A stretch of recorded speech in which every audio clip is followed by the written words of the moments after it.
Brilliance Audio presents Media Madness, Donald Trump, the Press, and the War Over the Truth by Howard Kurtz, performed by David Colacci.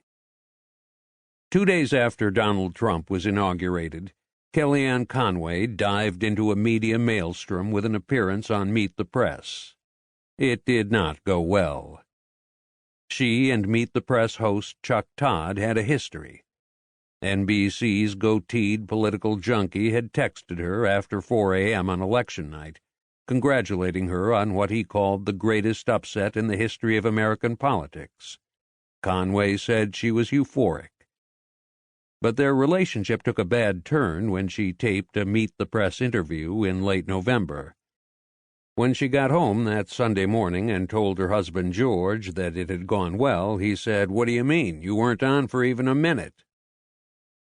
Conway called Todd and asked what happened. The anchor, who had booked Conway under pressure from the Trump team, realized there had been a miscommunication. He explained that he had told a staffer the show was packed and the most they could do was run sound bites.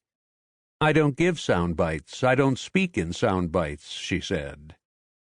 Todd asked how he could make amends.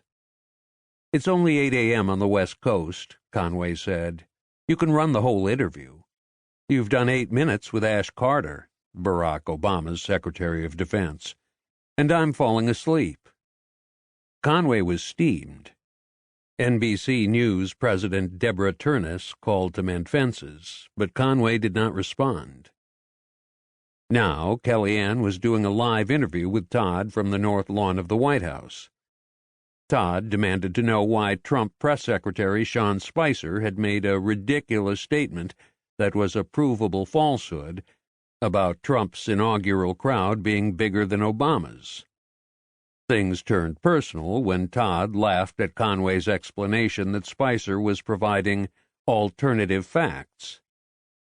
"Your job is not to call things ridiculous that are said by our press secretary and our president," Conway said.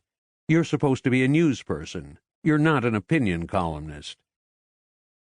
Conway was disgusted and knew her takedown of Todd would not get replayed on his network or any other. Conway was sympathetic toward journalists, but here she was, trying to talk about Trump's policy agenda and getting ripped by a guy she had known for 2 decades. She thought it was symbolic of the way we're treated by the press.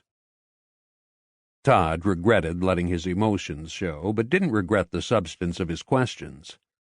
He thought Kellyanne had simply run out of talking points and was laughing at the absurdity of the situation.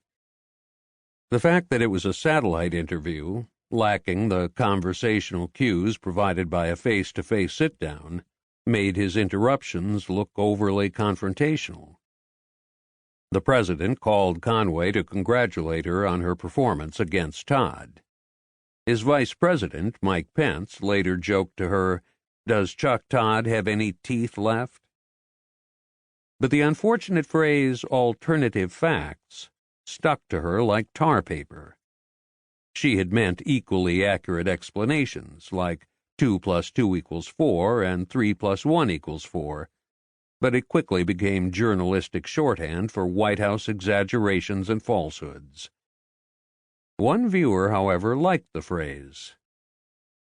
"In a way, that was genius," Trump told Conway. "And in another way?" she asked. The president was too busy sympathizing.